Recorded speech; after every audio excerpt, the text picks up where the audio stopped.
Jelajah, saat ini saya sudah berada di depan kantor Dinas Pemberdayaan Masyarakat dan Pemerintahan Desa. Dan di sini nanti saya ingin menggali lebih dalam lagi mengenai potensi dari Kabupaten Kutai Timur.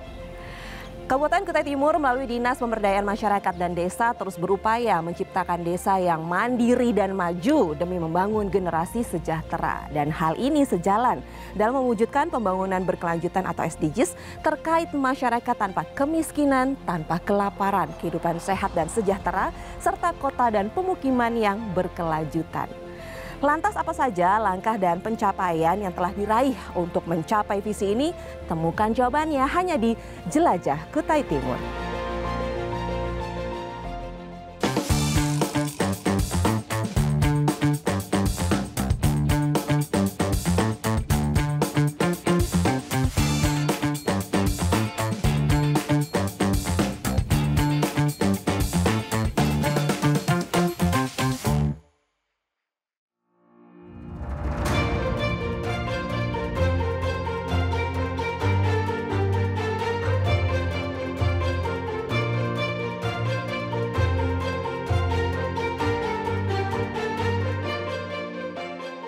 Permisi dengan Pak Basuni. Oh iya benar, saya Halo Basuni. Pak, perkenalkan saya Ais. Oh, saya iya. mau ngobrol sama Bapak boleh? Oh boleh, sudah ditunggu-tunggu tadi. Terima kasih. Silakan duduk.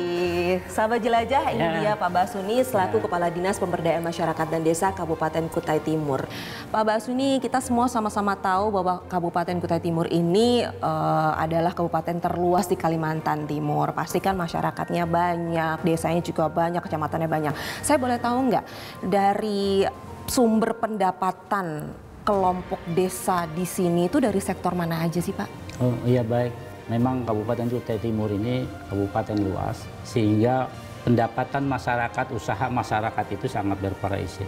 Tapi yang lebih utama mereka memang bergerak di sektor perkebunan dan pertanian. Baik. Ya, baik itu kelapa sawit, kemudian juga usaha-usaha pertanian padi, sawah dan sebagainya.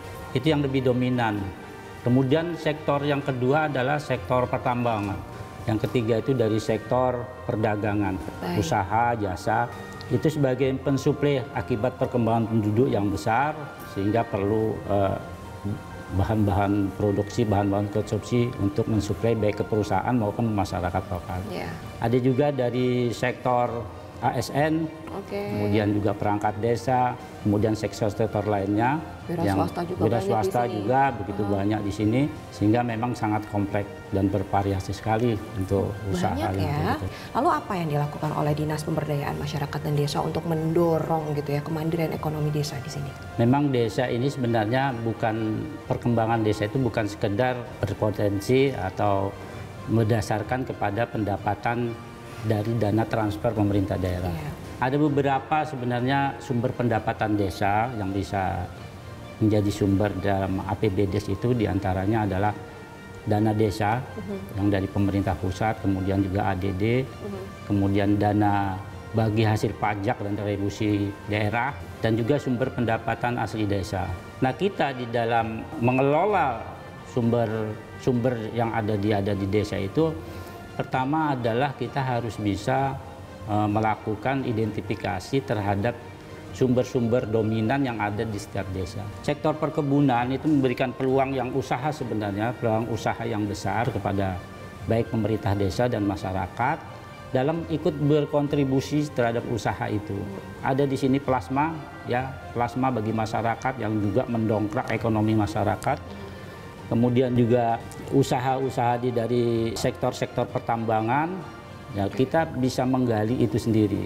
Sumber-sumber pendanaan dari pengelolaan daripada keuangan itu, selain daripada yang disampaikan tersebut, pemerintah daerah sebenarnya telah membuat peraturan Bupati nomor 56 tahun 2024. Itu tentang dana RT. Jadi setiap RT di Kutai Timur ini pada tahun ini itu mendapat bantuan oleh dana bantuan khusus itu 50 juta per RT. Wow. 50 juta per RT ini kami bagi atas dua hal, yaitu pertama adalah pemberdayaan masyarakat melalui pelatihan masyarakat ekonomi, dan juga pembangunan infrastruktur yang skala kecil pada tingkat RT. Bantuan ini sangat memberikan dampak positif. Oleh sebab itu pemerintah daerah tahun depan akan meningkatkan ini dana bantuan karena dampaknya memang sangat signifikan ya. Terlihat sekali. Sangat gitu ya? terlihat sekali. Nah ini dana yang begitu besar ini yang harus dimanfaatkan memang harus sebesar-besarnya untuk memperoleh melalui peningkatan ekonomi, pembangunan infrastruktur dan sebagainya. Tadi kita sudah bahas kalau kita melihat kondisi geografis Kutai Timur ini luas, masalahnya juga pasti banyak sekali karena masyarakatnya banyak, desanya juga banyak. Apa yang menjadi tantangan utama oleh Dinas Pemberdayaan Masyarakat dan Desa untuk menjalani segala tugas-tugasnya itu di sini? Memang kondisi geografis yang jaraknya antar desa maupun antar desa kabupaten ini ada yang sangat jauh memang. Tapi kami melihat itu bukan tantangan utama. Baik. Ya, karena sistem sekarang sudah jalan baik dalam hal pengelolaan, transfer dana kepada desa itu sudah dilakukan secara online. Ya. Yang kedua, berkenaan dengan kendala ini memang kami melihat dalam beberapa tahun kebelakang ini kami melakukan pemilihan kepala desa secara serentak, ya, sehingga pemerintahan ini sebagaimana diketahui tidak bisa dipelajari secara instan, perlu pengetahuan, perlu pengalaman. Oleh sebab itu, memang kendala utama bagi kami adalah SDM yang harus mumpuni, bisa mengelola dana yang besar, mempunyai kemampuan dia dalam melihat desanya, menggali potensi desanya, dan juga memberdayakan masyarakat untuk partisipasi dalam pengelolaan dana melalui Musdes. Itu saya kira dua hal yang saya lihat sangat dominan dalam masalah dalam pengelolaan desa. Nah, ini saya juga tertarik untuk menggali lebih dalam lagi terkait tadi Bapak sudah mengatakan bahwa untuk menggali potensi lokal gitu ya, potensi lokal di desa-desa yang ada di Kabupaten Kutai Timur ini. Ada nggak sih program khusus untuk menggali potensi lokal di desa di Kabupaten Kutai ini? Kita akan bahas, tapi nggak sekarang, tahan dulu. Jadi jangan kemana-mana, Jelajah Kutai Timur akan segera kembali. Dan ini saya kira untuk lebih dalam harus ada kajian. Setuju. Ya, kajian agar di dalam menggali potensi itu bukan berskala kecil, tapi yang memberikan imbas dan prospek yang lebih besar kepada desa.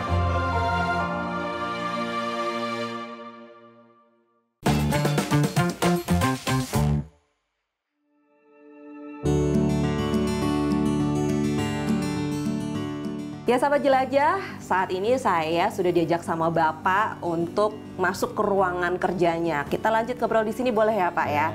Nah, saya tertarik nih Pak, dari banyak hal yang tadi sudah kita bahas, ada nggak sih program khusus untuk penggalian potensi lokal di sini, di setiap desanya itu seperti apa agar menciptakan ekonomi yang mandiri pada desa-desa tersebut?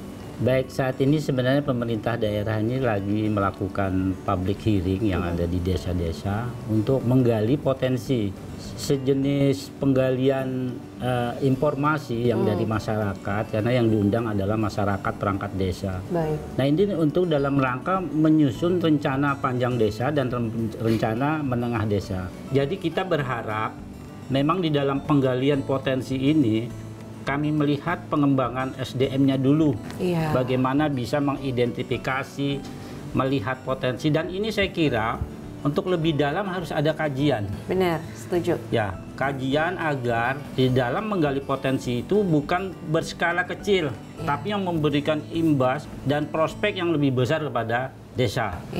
Oleh sebab itu semua pihak stakeholder harus dilibatkan dalam hal ini, sehingga nantinya selain peningkatan SDM, keterlibatan pihak-pihak yang berkompeten, ya, kemudian pihak perusahaan, pihak pemerintah daerah harus berkolaborasi bersama di setiap desa.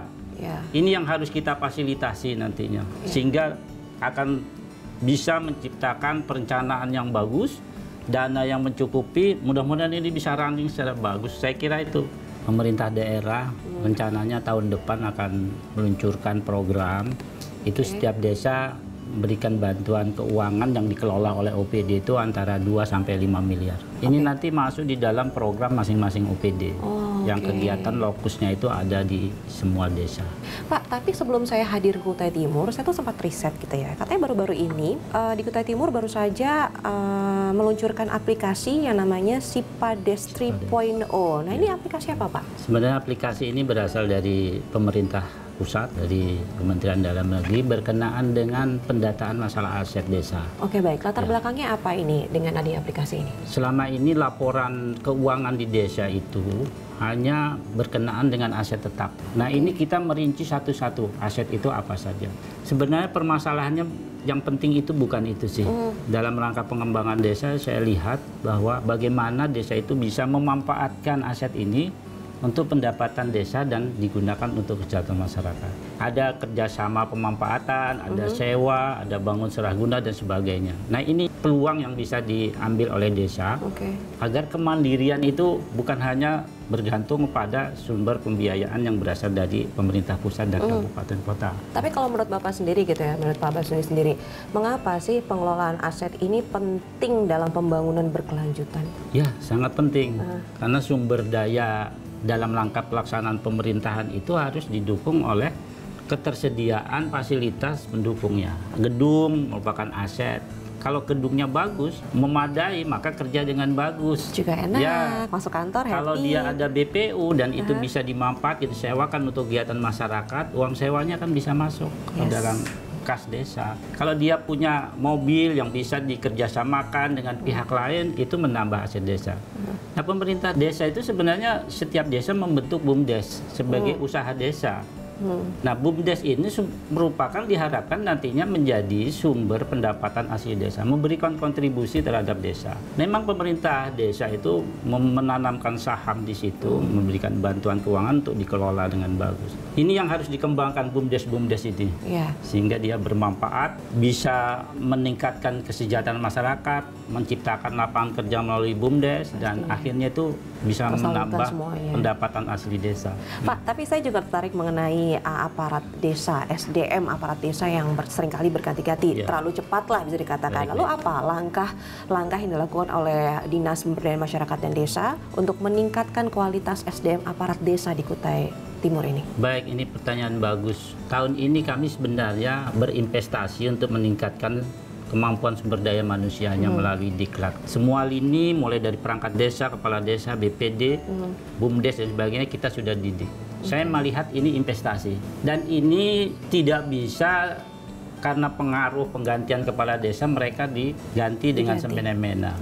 Oleh sebab itu kami ke depan ini akan melindungi perangkat desa dengan membuat peraturan, menyempurnakan peraturan daerah. Itu berkenaan pertama kita akan melindungi mereka dengan nomor induk perangkat desa. Baik. Ya. Yang kedua, pemberhentian perangkat desa yang merupakan pendukung administrasi dari kepala desa, dalam hal pemberhentiannya harus berdasarkan indikator yang jelas. Baik itu dari sisi kinerjanya, analisanya, dari sisi keaktifannya, dan sebagainya.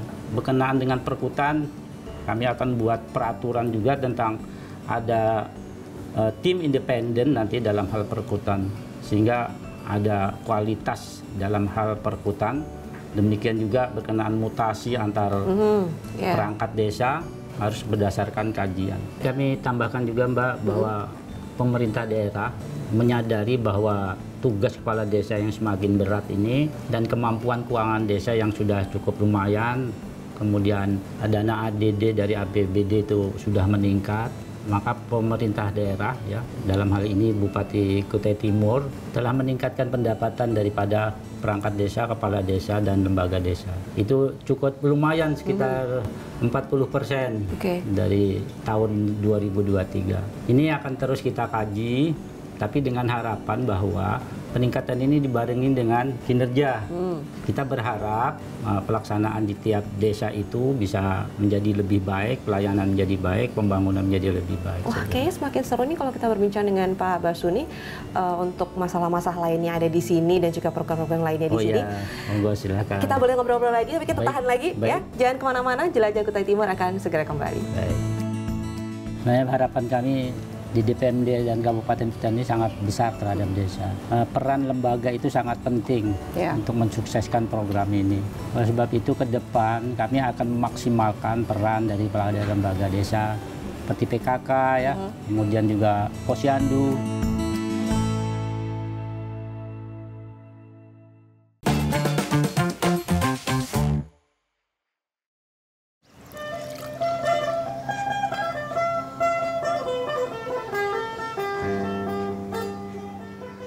menyenangkan sekali main-main ke kantor Bapak, Pak.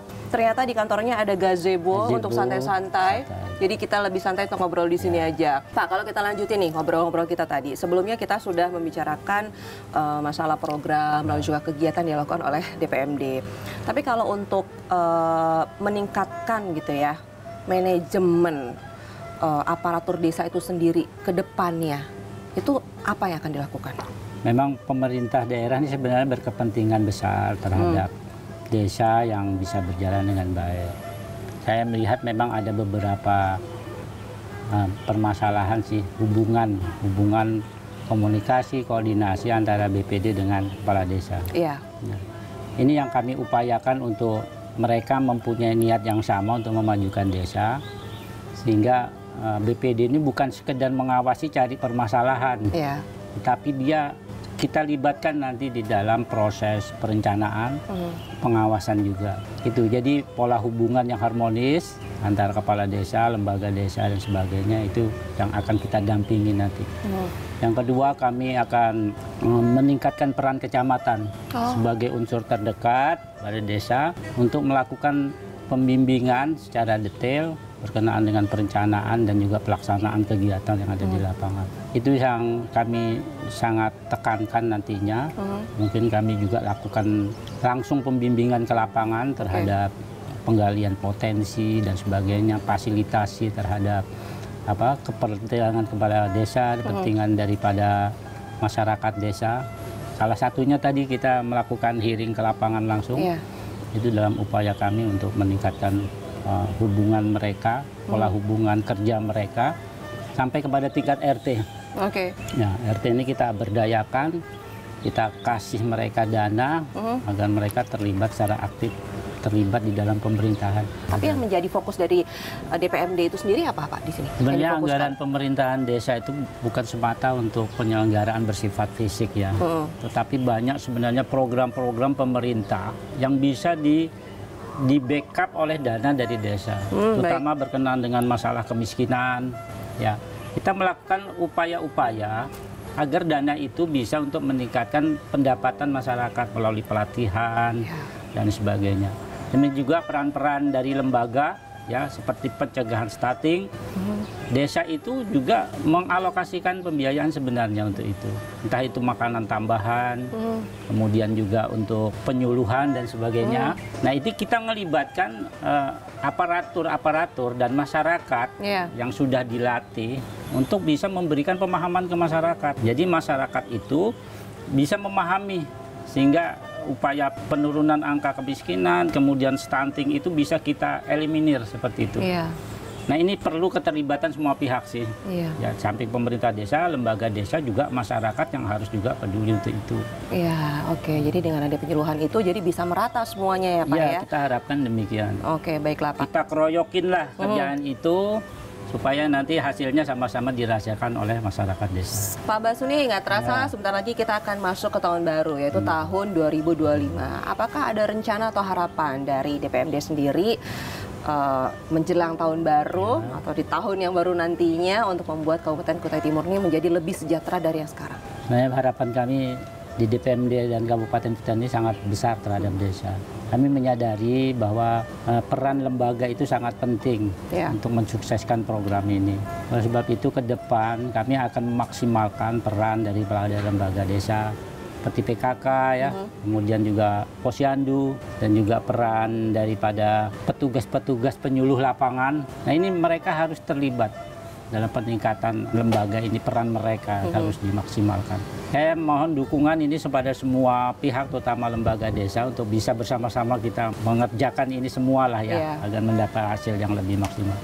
Harapan yang kedua, saya kira kualitas daripada masyarakat ini perlu juga dilakukan ya, dengan peningkatan kualitas, memperbanyak sosialisasi. Ini harus keterlibatan bagi petugas penyuluh lapangan, petugas KB, petugas kesehatan dan sebagainya, baik tergabung dalam Posyandu dan sebagainya. Ini harus kita tingkatkan dan kita koordinasi dengan baik. Yang ketiga, harapan saya adalah Kades dan juga perangkat desa ya, agar bisa memberikan dukungan baik sisi penganggaran. Kami sedang melakukan peningkatan kapasitas melalui BINTEK untuk bisa membuat perencanaan bagaimana yang bagus bagi daerah. Oke, baik. Nah, yang tidak kalah pentingnya menurut saya adalah pengelolaan daripada Spamdes. Kebutuhan air itu kebutuhan primer saya lihat. Ya, dan itu harus disediakan di tiap desa. Oke, baiklah, berarti harapan atau rencana di tahun 2025 yang tadi Bapak katakan tadi dari pihak DPMD, saya berharap ini bisa berjalan dengan baik, termasuk adalah peningkatan kapasitas lembaga, lalu juga ada peningkatan kuantitas sosialisasi ke masyarakat itu terkait penyuluhan, penanggulangan ke masyarakat, kebersihan, lalu juga ada peningkatan aparatur desa. Di sini masa jabatan yang sebelumnya ada Kades 6 tahun menuju 8 tahun. Dan nantinya juga ada BIMTEK dan Spamdes. Semoga dapat berjalan dengan baik dan dapat menciptakan Kabupaten Kutai Timur ini menjadi lebih sejahtera ke depannya dan pastinya bisa membentuk masyarakat di sini lebih mandiri secara ekonomi dan berkelanjutan.